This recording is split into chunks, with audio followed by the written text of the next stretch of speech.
por dónde. Vamos a la pregunta 2. ¿Cuál es el otro problema que se está dando en la Administración de Justicia? La Constitución del Montecristi tuvo un avance muy bueno. Medidas sustitutivas. Antes cualquier cosa era prisión preventiva y después vemos si eres culpable o inocente. Cuando hay una serie de medidas sustitutivas, por ejemplo, por un accidente de tránsito. Ese tipo no es un criminal, pues. Si no tiene antecedentes, si no estaba borracho, sucedió. ¿Para qué lo vamos a tener en prisión preventiva mientras dure el juicio? Entonces se dan medidas sustitutivas, por ejemplo, que se presente cada semana al juez, prohibición de salir del país, etcétera.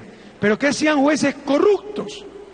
Al criminal más avesado, con antecedentes, con anteriores sentencias, le daban pues medidas sustitutivas para que vuelva a asesinar. Entonces era pura y simple corrupción. Y nuevamente el Consejo de Judicatura miraba para otro lado.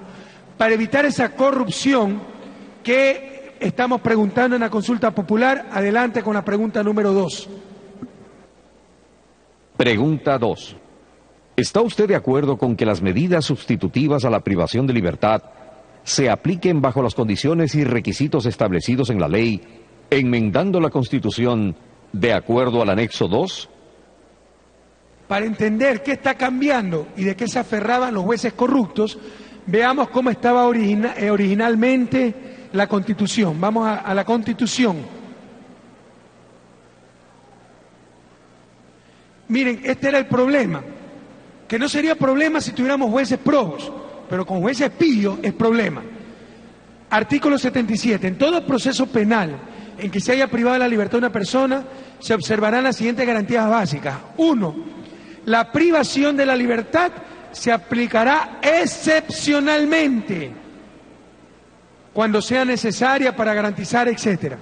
Agarrándose de esta palabrita, excepcionalmente, los jueces decían, no, solo por excepción puedo poner la prisión preventiva, es algo extraordinario. Entonces no le daban prisión preventiva a nadie y teníamos a todos estos criminales sueltos, pese a que había antecedentes, etcétera.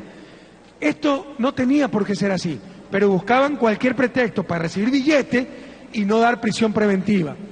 ¿Cuál es la propuesta? Veamos.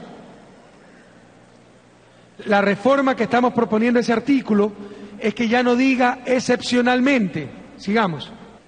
Acuérdense, decía, la privación de la libertad se aplica excepcionalmente. Los jueces corruptos se nos agarraban de eso para no meter preso al criminal más avesado. La modificación que proponemos en la pregunta 2, para evitar esto, despillería, es la privación de la libertad, no será la regla general, pero se borra la palabra excepcional y se aplicará para garantizar la comparecencia del imputado o acusado del proceso. Eso ya estaba. Pero se aumenta esto, el derecho de la víctima a una justicia pronta, porque aquí se veía el derecho del sospechoso, pero no de la víctima. Entonces se borra la palabra excepcional.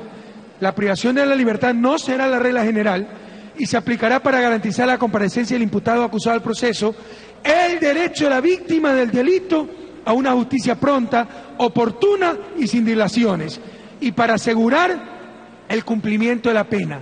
Este pequeño gran cambio va a quitarle el argumento a los jueces pillos para no mandar prisión preventiva y va a establecer claramente que no solo pues los que se llenan la boca hablando de garantías, no solo pues los sospechosos tienen garantías, sino los ciudadanos víctimas de la delincuencia. Entonces se le da garantía también al ciudadano víctima de la delincuencia en el sentido de que la víctima tiene derecho a una justicia pronta, oportuna y sin dilaciones. Esa es la segunda pregunta, compañeros. ¿Quién puede estar en contra de una pregunta así? Pero ustedes ven, ¿no? Hay unos que dicen, la próxima consulta no es a favor o en contra del presidente, sino racionalmente analizando cada pregunta. Pero algunos dicen, no a todos, esta vez no. ¿Qué racional tiene eso? ¿Quién puede estar en contra de una pregunta tan obvia, tan importante para mejorar nuestro sistema de justicia?